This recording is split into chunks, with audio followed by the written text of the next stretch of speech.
বিগত সরকার ছিল নাশকরি সরকার, মূর্তির সরকার। এজন্য দেশের শান্তি নষ্ট হয়েছিল। এখন আমরা শান্তির সাথে বসবাস করব, কার প্রশংসা করে?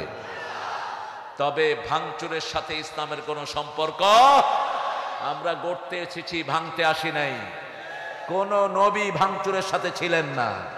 রাসূল বলেছেন, কোথাও বিজয় লাভ করলে কোন স্থাপনায় হাত দিবা না, একটা গাছের পাতাও ছিঁড়বা না, কোন বৃদ্ধের গায়ে আক্রমণ করবা না, কোন মহিলাকে আক্রমণ করবা না, কোন শিশুকে মারবা না, কোন নিরীহ মানুষকে কোনো ক্ষতি করা যাবে।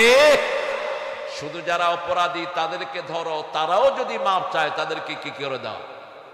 ক্ষমা করে দাও। সবচেয়ে বড় ক্ষমাশীল কে? নাব্বি ইবাদি ইন্নানি আনাল গফুরুর রহিম।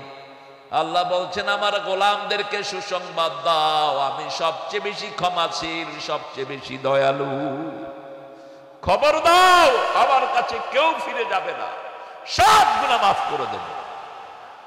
লা তাকনাতু মির রাহমাতিল্লাহ, ইন্নাল্লাহা ইয়াগফিরুয যুনুবা জামিআ।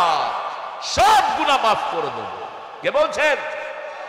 ইন্নাহু হুয়াল গফুরুর রহিম।